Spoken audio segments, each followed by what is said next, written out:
అనగనగా ఒకప్పుడు ఒక ప్రశాంతమైన కొలను ఒడ్డున తన ఇంటిని వీపుపై మోసుకుంటూ ఒక తాబేలు నివసించేది. అది చాలా నెమ్మదిగా నడిచేది. అది ఎక్కడికి వెళ్ళినా దాని బరువైన డొప్ప కూడా దానితో పాటే వచ్చేది. ప్రతిరోజూ అది ఆకాశంలో స్వేచ్ఛగా విహరిస్తున్న పక్షులను చూస్తూ ఉండేది. తాను కూడా ఈ కొలను దాటి బయటి ప్రపంచాన్ని చూడాలని అది ఎంతగానో ఆశపడేది. కాని దాని పొట్టి కాళ్ళు, వీపుపై ఉన్న బరువైన డొప్ప దానికి అడ్డంకిగా ఉండేవి.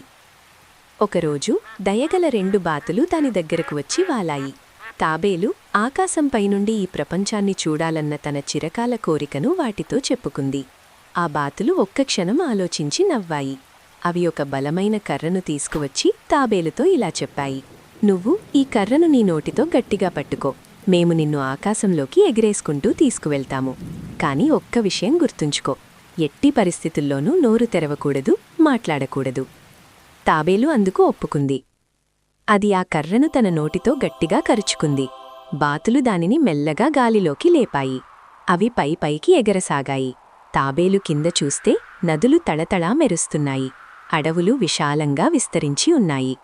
ప్రపంచం ఎంతో అందంగా, అనంతంగా కనిపించింది. ఇంతలో ఒక కాకి పక్కనుండి ఎగురుతూ వెళ్తూ పకపకా నవ్వింది. "అదిగో చూడండి, తాబేళ్ల రాజుగారు ఎగురుతున్నారు."